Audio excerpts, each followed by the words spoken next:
I want to ask you a question about foreign policy, and one thing you didn't have a chance to talk about in your presentation, but I know you look at in your book, is that the very many things you did on Northern Ireland.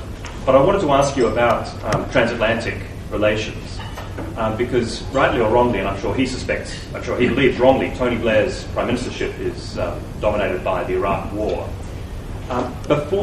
When George Bush became president, Bill Clinton was approached by Blair and asked, "What should I do with this guy?" And Clinton told Blair, I gather, be his friend. I wanted to ask you whether you thought, with the benefit of hindsight, that was good advice or not. Yes, I do. I think it was good advice, because the United States is the indispensable nation in the world.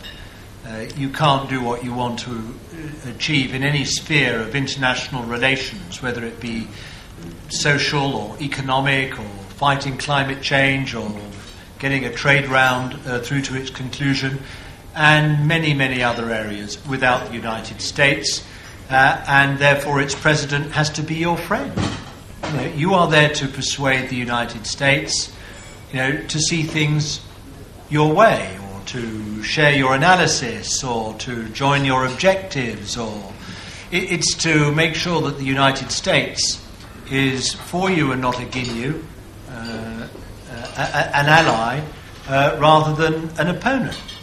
So of course a Prime Minister, certainly a British Prime Minister, has to look to the American President as his friend. But what's changing in the world, and this is the important point I want to make to you, what's changing in the world is that whilst we may have only one superpower left in the world, certainly a military one, but in other respects too, the United States, the US does not represent the only pole in the world around which everyone else revolves.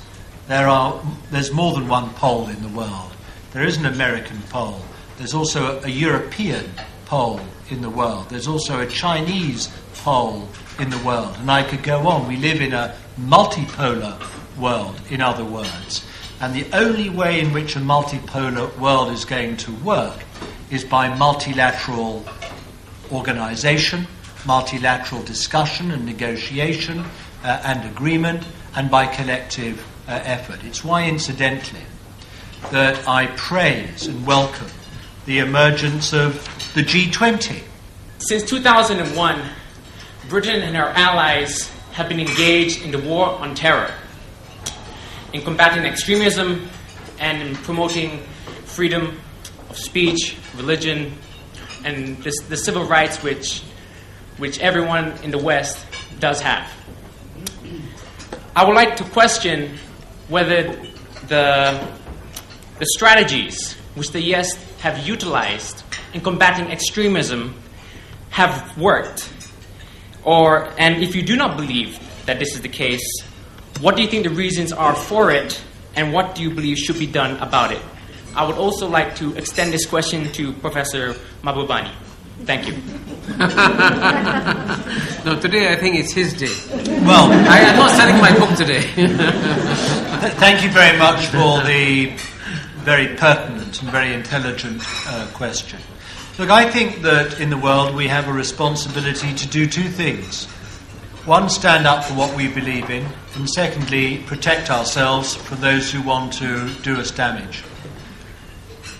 We may overreact, better in my opinion than underreacting.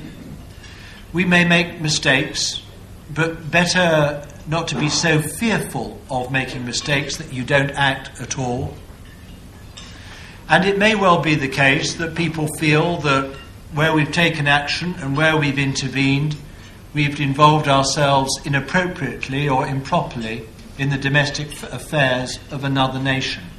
Well, certainly, in the case of the last, we have to operate on the basis of international law.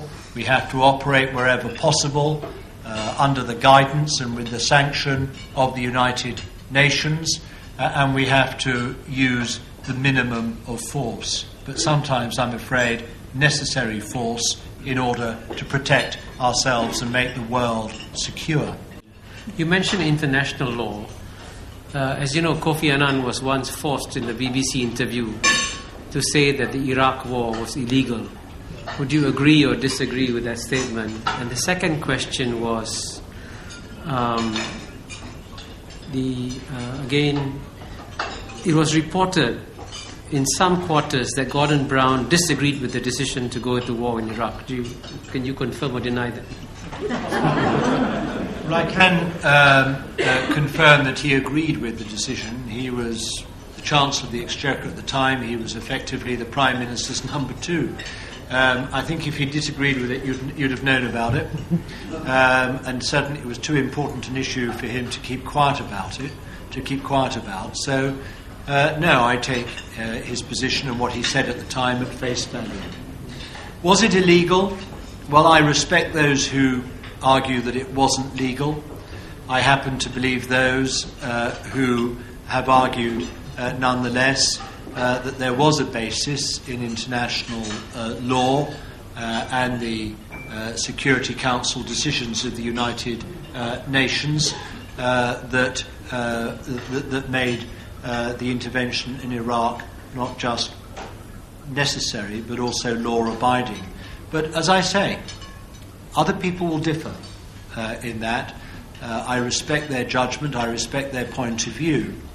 But I would also say that there will be circumstances that arise again in our world when we cannot spend forever and a day hearing the views of different lawyers before we take a decision to act or react in the face of what we regard as a real threat to the world. Lawyers, yes, but let's understand that lawyers are a bit like economists.